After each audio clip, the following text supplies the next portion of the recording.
Cornwall and Dorset. In February, the RSPCA rescued hundreds of birds in a similar pollution incident. And coming up after the sport, we'll have more on that benefit cap that comes into force today in 4 London boroughs.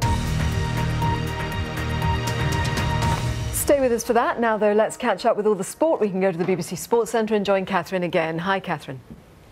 Thanks, Joanna. Hello to you. Adam Scott held his nerve in a sudden death playoff to win the Masters at Augusta and claim his first major title. The Australian sank a 15-foot birdie putt to beat Angel Cabrera on the second of 2 extra holes. Well, former professional golfer Andrew Coltart is in our Edinburgh studio for us now. Andrew, good morning. Thank you so much for joining us. You stayed up last night to watch the end, and it was a really thrilling finale to the Masters, wasn't it? No, it wasn't it, Catherine. It's just incredible, you know, the level that these guys can continue to play at such immense pressure. You know, to stand up there, legs shaking, putter going all over the place, still manage to get a perfect roll on and make those putts for birdie. It's mind-blowing how fantastic that level of golf is. And it's great, isn't it, particularly for Adam Scott. It's a fantastic story for him, having let the Open slip through his fingers. He was on the cusp of winning that last year. Now he has that major title under his belt. Certainly was, and obviously well aware of you know, what it meant in Australia at that time. You know, no Australian had ever won the Masters before, and you know, I think when he held that 25-footer there on 18, I think he screamed "Go Aussies!" You know, it's just incredible.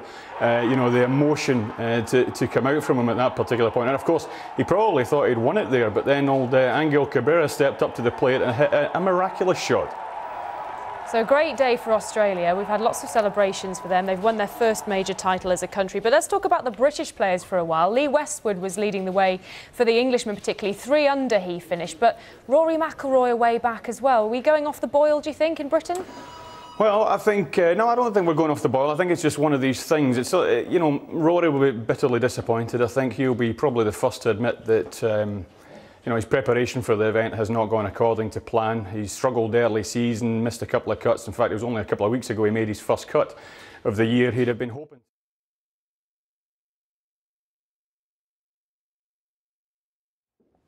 Now let's get some more on our main news this morning. A government-imposed cap on many benefit payments nationwide is beginning in 4 London boroughs.